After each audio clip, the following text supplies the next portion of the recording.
sacrifice qui vient epona bana Congo amema ketumba ya demokrasi tina suko yangolela biso bana Congo tokumisie Mama Etienne atima mandukita car c'est la détermination na yon d'espoir na biso mercredi ya passé 1er février 2017 Papa Kenda kina soin Tozala kina espoir Papa azozonga Na pokwa sango ya mawa Papa akufi Tubanu patombolo Mwa mupompa Mwa baka sekule jibwa Bato baso bale la vente Puka chitunta chibi cha milonda Chijika chunzuru jibengi Anubena kumukabu balo kujunzuri la raji Nache kutototo Nache kunanana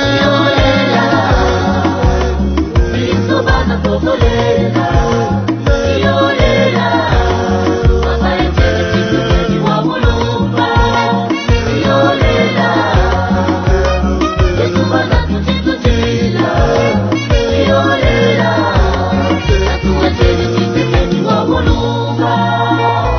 Pépé Etienne était un modèle de droiture, de fermeté et de constance. De sa vie, nous apprendrons toujours. Pépé, tu nous manqueras.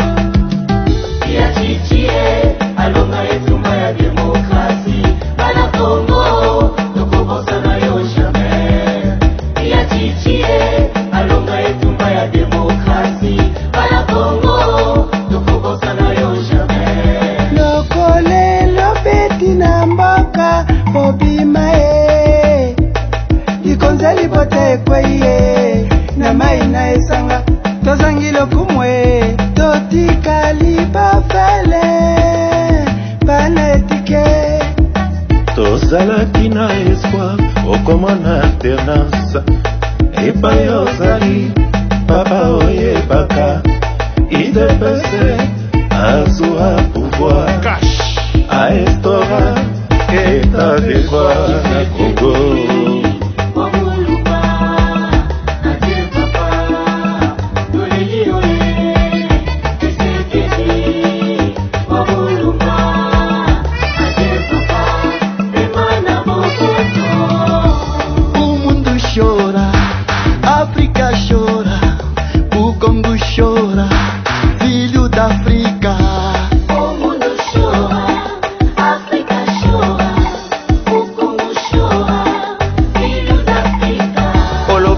Peuple, prenez-vous en charge.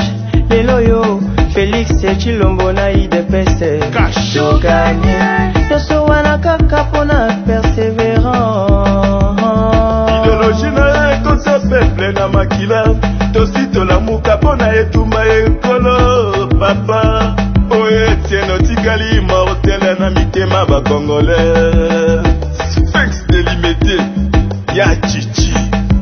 Mama Martin tikali na pasi makasi Aza kolela nani ya konsole ya Papa Kei Toleli ya Papa Tshisekedi wa Mulumba Papa Pusana we sila kina note Papa Pusana we sila kina note Ya chichie alonga etumba ya démocratie Tokobosana yo jamais à jamais gravé dans nos cœurs Ngondo tepale bato bapipo Etienne wa Mulumba Anaka we angondo we onaka do la démocratie We okeye iso bana bagra Equateur Boye iwe tata wa Mulumba Kana Congo centrale Tulembo didi Papa Etienne Tshisekedi wa Mulumba ya kiti Wenda bumboke Kintweni we kandile Keri mumitima Lutenona meduriani Hatuna mfano ingine bayama Gandhi ya Nelson Mandela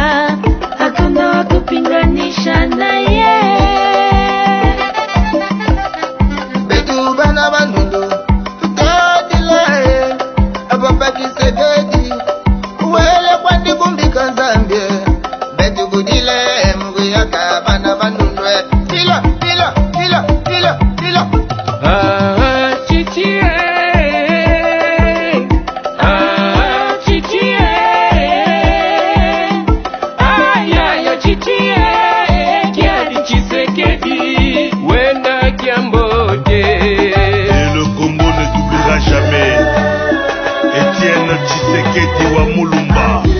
Biso bana toleli papa ke. Adieu. Ukombushora, filho d'Africa. Molomie, lelelele, moloi wantembe.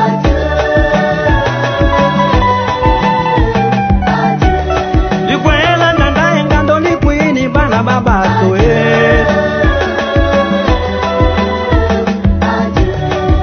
Beleko moto kushele likala saka tulongesha.